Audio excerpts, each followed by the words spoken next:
Hey there, Breakdown family. So Nigeria has just signed a new loan deal with China. And the money is going toward building a major road that links the Lekki deep sea port and the Dangote refinery to Nigeria's southern states. Now, on the surface, this sounds like good news, right? More infrastructure, more trade, more jobs. But dig deeper, and the story gets a little more complicated. Because this isn't Nigeria's first loan from China, no. And with over $5 billion already owed, questions are rising. Can Nigeria afford this? What's really in the fine print? And is China building roads or building leverage? Today on The Breakdown, we're unpacking the full story, what this deal actually means, who benefits, and whether Nigeria is on the road to development or driving straight into a debt trap. Now, before we dive in, a big welcome to all of our new subscribers and members. I'm so glad you're here. This community we're building, it means everything to me because this is how movements start. And every time I read your comments, your ideas, your passion, your drive to make a difference, I'm reminded that change is possible, that our generation isn't asleep. We are wide awake. We're thrilled you joined us. And if you're watching and haven't yet, please consider this your personal invitation. Because here at Planet Genius TV, we're not just building a channel, no.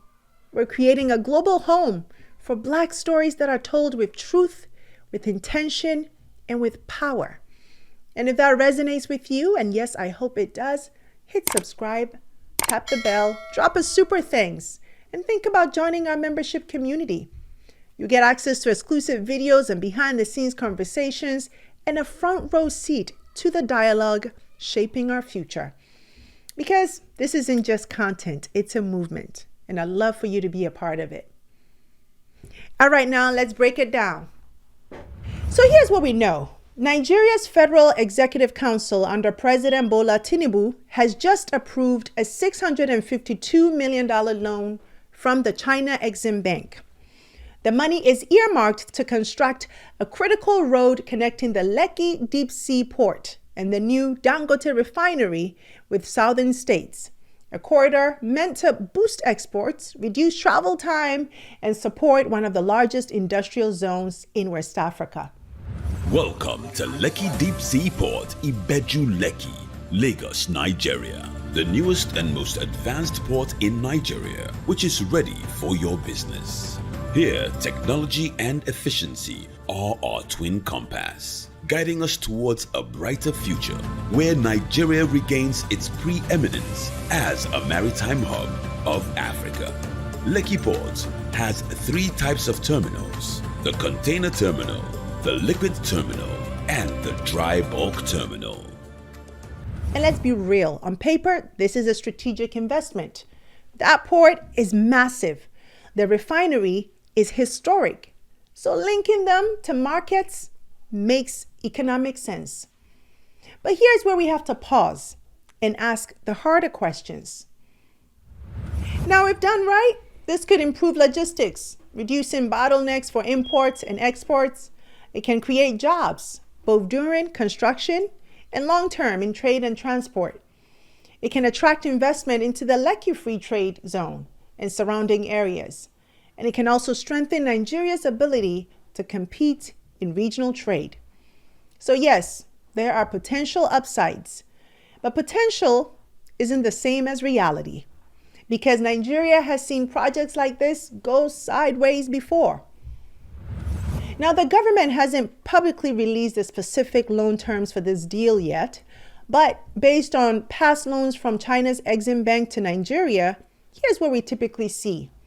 Interest rate is around 2.5%, tenor is usually around 20 years, and the grace period is typically 7 years. Sounds manageable, right? Well, maybe. Because Nigeria's total debt to China is already over $5 billion. That's right. And the country's external debt servicing costs have been climbing fast, taking up a growing chunk of its revenue. Which brings us to the elephant in the room. Thank you so much for joining me today. Good morning. Thank you very much, Professor, for having me this morning. Good morning to you too. Now, going through that report, January 2025 didn't look like a very good one, the fiscal position and all of that. I mean, many indicators were in the red zone. What was that about? What happened in January specifically? Well, if we need to look at that data in isolation, of course, we'll say that we are currently in a problem. But it won't be advisable for one to actually look at that data in isolation because there's always this peculiarity about the beginning of the year. And that's one of the reasons why, if you notice that when DMO is actually issuing a debt instrument, they are more aggressive at the beginning of the year, at maybe like Q1. And one of the reasons why they actually at that position was because at the beginning of the year, you don't tend to start generating revenue aggressively like that. And for example, let's look at what happened last year. Last year, we actually had about 479 billion. That's what we actually used in servicing debt at the beginning of that last year. And our revenue is just barely above that.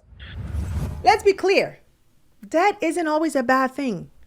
Used wisely, it can fund the infrastructure that powers growth. But here's the problem. Nigeria's revenue base is weak, and the naira is still unstable, which means the country is borrowing in dollars, repaying in naira, and praying that oil prices stay high. If revenue projections fall short, or if corruption eats into project delivery, that road won't just be expensive, it could become a symbol of dependency. And this is where China's role gets complicated, because the $652 million from China is just one piece of a much bigger puzzle. As of December 2024, Nigeria's total public debt stood at around $94.2 billion. That's a 48.6% increase in just 1 year. And of that, $45.8 billion is external debt, and $48.4 billion is domestic debt. So nearly half of Nigeria's debt is owed to foreign creditors, including countries like China. Now let's talk debt servicing. In January 2025 alone, Nigeria spent about $590 million on debt repayments. But government revenue for that same month, only $410 million. That means debt service consumed 144% of what the country earned. And it's only getting worse. According to Fitch Ratings, external debt servicing will rise to $5.2 billion in 2025, up from $4.7 billion the year before. And in November 2025, Nigeria is scheduled to repay $1.1 billion in Eurobonds. Now, I know that's a lot of numbers. So what does it all mean? When we talk about new loans, especially ones this size, we have to ask, are we building roads or digging deeper holes? The Kaduna-Kano Rail project is viewed as crucial in Nigeria's railway modernization plan. When completed, the 204-kilometer line will not only connect the two northern cities of Kaduna and Kano, but will also provide a transport link across the country. This will allow for the massive movement of agricultural products from Nigeria's food belt in the north to the ports of the commercial city of Lagos, which are located in the south. This particular rail is not just only dual, it's a standard gauge. The one we had before is the narrow gauge. And the difference is mostly in the speed and what it can take. For example, there is no reason why they should follow the cattle from the north. If you get a speed rail that they are building now that can make Kaduna to Lagos in 3-4 hours, you can do all the slaughtering in the north, then ferry the carcass to Lagos, and you will sell it. So it will remove all the torture, all the cost of moving live animals on foot. The Kaduna-Kano Rail Line project was inaugurated in 2021, with Chinese engineering firm CCECC handling the construction. Lack of adequate funding has delayed the project after the original financier backed out, citing COVID-19 induced reasons. The government has now secured funding with China Development Bank. China has funded big projects across Africa. The Abuja-Kaduna Railway, the Lagos-Ibadan Railway, airport terminals, hydropower dams. Some of those have delivered real results, but others? Let's talk about the Ajao Kuda steel mill, a project launched in the 1970s, revived with Chinese funding, and still not completed. Billions spent, zero steel. Or the Mambila hydropower project, announced, re-announced, but still stuck in limbo. And in 2024, Nigeria accused a Chinese firm of trying to seize government assets over a failed contract. So that $652 million road, it's not just about concrete, it's about trust. And here's the uncomfortable truth. Even the best loans don't matter if the money disappears. And right now, Nigeria is in a full-blown economic crisis. Inflation is over 33%, with food inflation nearing 40%. The naira has crashed again. Unemployment is sky high. Fuel subsidies are gone, but cost of living is rising. And despite all of that, we're still borrowing. But where's the accountability? There's no transparency on how this $652 million will be spent. No full audit trail, no public-facing breakdown of contractors, timelines, or guarantees. And that's dangerous, because Nigeria has a long history of white elephant projects that enrich contractors and politicians, but leave the public with potholes and broken promises. Until corruption is tackled head-on, until there is real financial oversight, even a good loan becomes a bad gamble. Which leads me to wonder, if Nigeria is struggling to repay, if corruption risks are high, why is China still lending billions to countries with weak credit profiles? Because the number one principle of credit is you don't issue it to someone without a good credit profile, right? But the answer here is quite simple. It's not just about repayment. For China, loans are not just financial tools. They're geopolitical investments. When Beijing lends to a country like Nigeria, it's not just expecting interest payments. It's securing access to strategic infrastructure like ports, roads, and railways, long-term contracts for resources like oil, gas, and minerals, political influence and leverage in key regions. And if a country defaults, China often restructures the debt, not because they're generous, but because owning influence is often more valuable than owning assets. In other words, the loan is the foot in the door. The leverage comes after.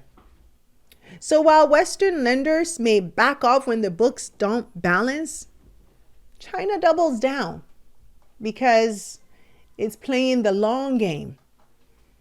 And Africa often ends up caught between opportunity and obligation, time and time again. So where do we go from here? Nigeria's $652 million loan could unlock trade, jobs, and growth. Or it could become another expensive promise that never delivers. The difference? Transparency, accountability, and real follow-through. Because without that, this isn't just a road project. It's a warning sign. Is this deal a smart step forward? Or just another step into dependency? And what do you think Nigeria and other African nations need to do to make sure these deals actually serve the people? Let me know in the comments. You know I'm in there with you, and I can't wait to hear your take. And if this episode opened your eyes, don't just scroll past it. Hit that like button, subscribe, share this, and join our membership community where we go deeper beyond the headlines. That's it for today's show. Thanks so much for watching. Until next time, Take care. Hey you! Thanks so much for watching this episode. I hope you enjoyed it, and if you did, don't forget to subscribe and join the family. Also, visit face2faceafrica.com for your daily news and updates on what's going on within the global Black community so you can stay informed.